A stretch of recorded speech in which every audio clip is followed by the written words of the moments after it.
Mom, I don't think you have any love left in your body.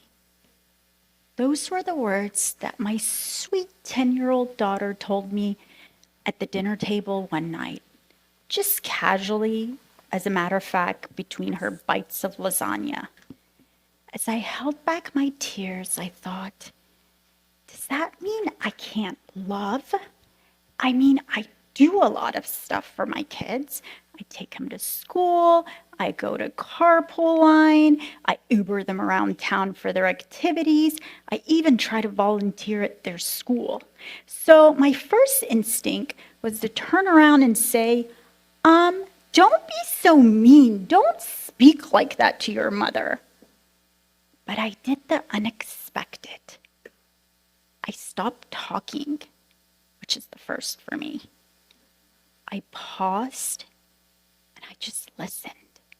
You see, I've spent the last 40 years of my life meticulously crafting my vision board and bringing all those images into my reality despite the barriers: immigrant, minority, and female. You might even say that I met the American dream. But the truth was, that didn't bring me happiness. I was actually miserable. And being the good doctor that I am, I had to give myself a diagnosis. R53.82, chronic fatigue NOS, not otherwise specified. It sounds really fancy, but in layman's term, it just means we have no idea what's wrong with you. But what if my daughter did? What if the misery that I was feeling was because I didn't love myself or see myself? What if what was missing from this elaborate vision board was me?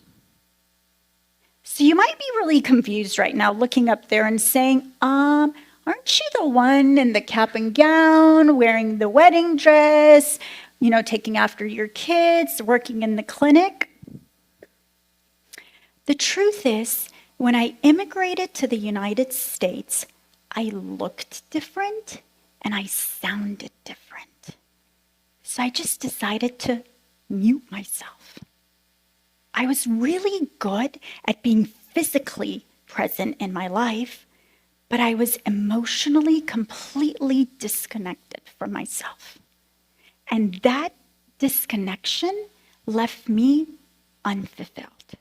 So at the age of 40, I decided to start from scratch.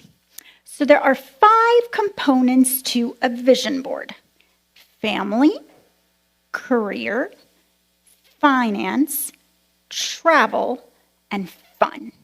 And most of us, when we go to create a vision board, we scramble around and find all the stuff that we have to do. That's where we got it wrong. I want to teach you a way where you start to focus on how you want to feel and who you want to be, not what you should do. So, number 1, family.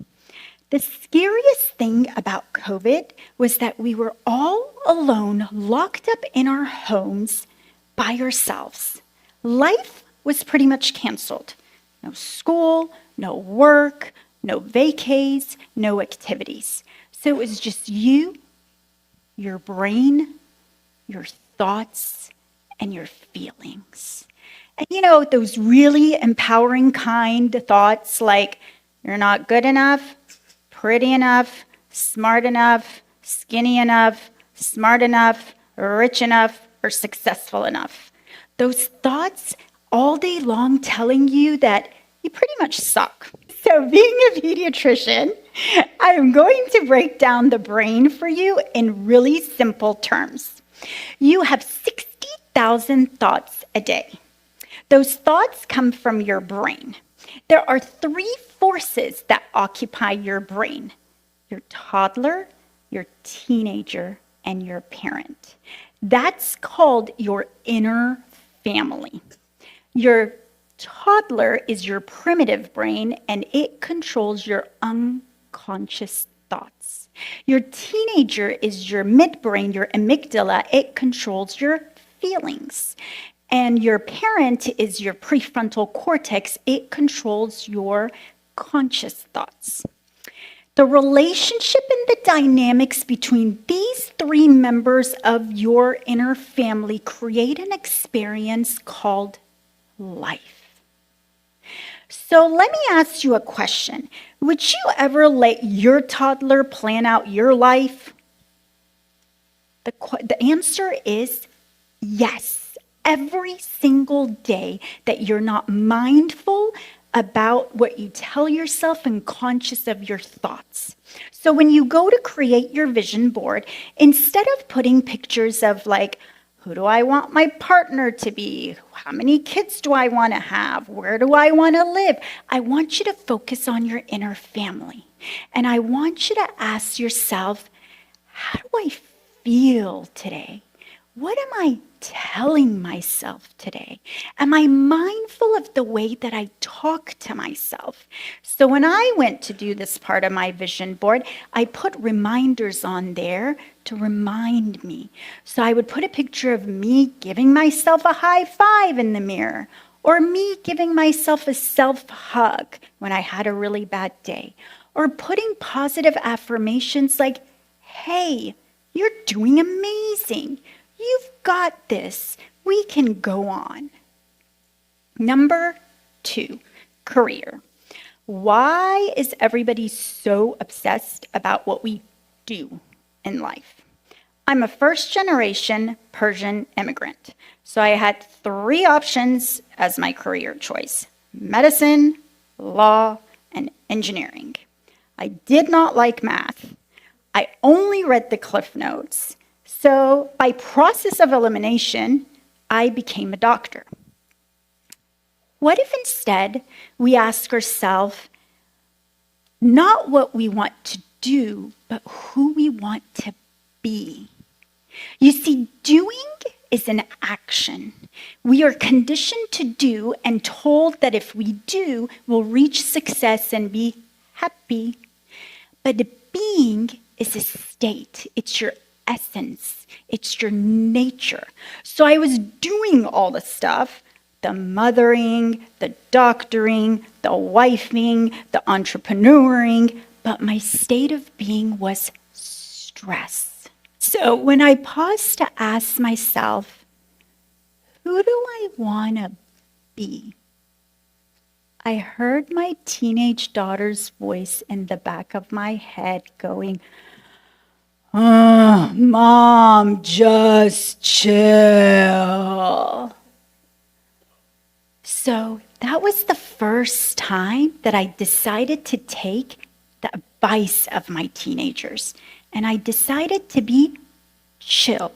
So when you go to make the career section of your vision board, instead of putting pictures of you as an architect or teacher or painter or artist or dancer, I want you to focus on who you want to be in those careers and how you want to feel. So for me, it was like putting pictures of me playing peekaboo with the babies in the exam room, or singing Baby Shark, Mama Shark with the little toddlers, or trying to do some weird TikTok dance with the teenagers. Number 3, finance. Finance means money. But I want to change your perspective. What if instead of thinking about financial wealth, we think about emotional currency? I want you to imagine a profit and loss report. On the left-hand column, I want you to write your top feelings that you feel every single day. A lot of you are going to have trouble with this, just like I did. I had to Google a list of feelings. And when I found the feeling wheel, I found out all my feelings were in the red zone. Mad, angry, pissed off, frustrated, irritable, jealous, and resentful. And in the right column, the green zone, 0 chill. So when you go to create the finance section of your vision board, I want you to, instead of putting stuff like your salary, your stock options, your retirement account, your real estate portfolio, think about how you want to feel about the finances that you have now. Do you want to feel worry-free? Do you want to feel secure and safe? Do you want to feel abundant or perhaps just sufficient? Number 4, travel. I love to travel, but the problem was that every time I traveled, my toddler brain came with me. And so y'all know it's a complete nightmare to travel with a toddler. So instead, I decided to take an inner journey. This is where you get the opportunity to look at your past story or reinvent your future self. My past story I can summarize in one word: overachiever. I worked 24/7 without a break, harder than faster than anybody else. Imagine how I had felt when I tried to be chill. So in this part, the travel portion of your vision board, instead of putting pictures of like your European backpacking vacation or Caribbean beach vacation, I want you to take a journey back and ask yourself, is there a childhood memory that you would like to rewrite? Or is there a loved one in the past that you need to forgive and mend a relationship with? Or do you want to move on the same way that you are moving into the future? I didn't. I wanted to go from overachiever to chill. So I put pictures on my vision board like napping, resting, even meditating. Number 5, fun.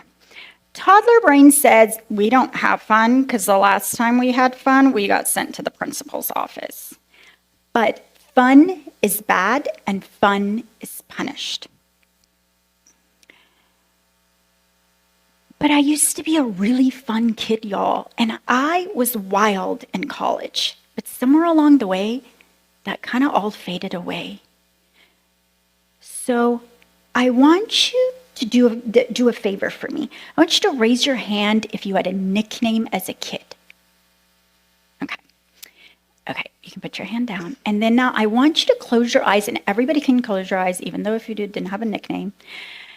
I want you to take a really deep breath in. And then just release, relax your shoulders, your arms, and take another deep breath in.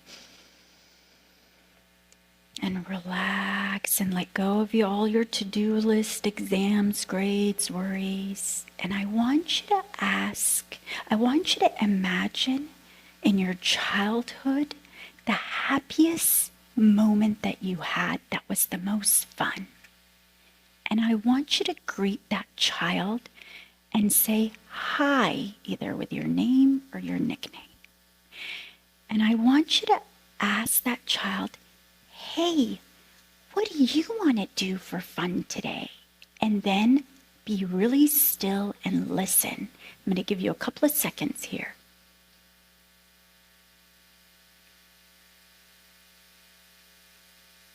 Okay, you can open your eyes. I loved to talk as a kid, and that's why I'm standing on this stage in front of you today. So that's it, guys. Those are my 5 components of my vision board.